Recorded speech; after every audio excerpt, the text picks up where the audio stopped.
कर बलमा गईले परदेस सखी जेकर पियवा गईल परदेस सखी जेकर बलमा गईले परदेस सखी जेकर पियवा गईले परदेस सखी ओकर ससुरा से नीक नहीं हरवे बाओ का ससुरा से नीक नहीं हरवे बाजे कर बलमा गईले परदेस सखी जेकर पियवा गईले परदेस सखी वो का ससुरा से नीक नहीं हरवे बाओ का ससुरा से नीक नहीं हरवे बा सुख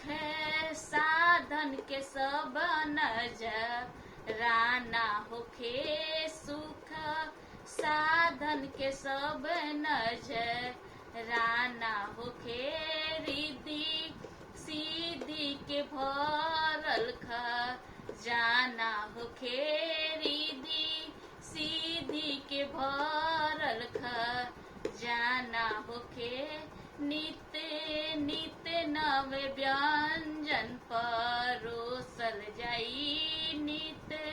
नित्य नव व्यंजन परोसल जाई तबो अमृत के घूंट भी हरवे बात बो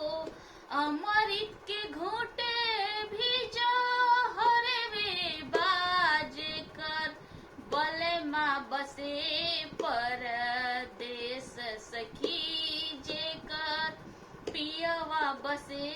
परदेस सखी वो कर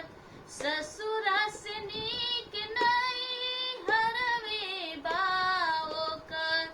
ससुरा से नीक नहीं हरवे बाजे कर बलमा गईले परदेस सखी जेकर राजा जी गईले परदेस सखी वो का ससुरा से नीक नहीं हरवे बाओ का ससुरा से नीक नहीं हरवे बाजे कर बलमा गईले परदेस सखी जेकर बलमा गईले पर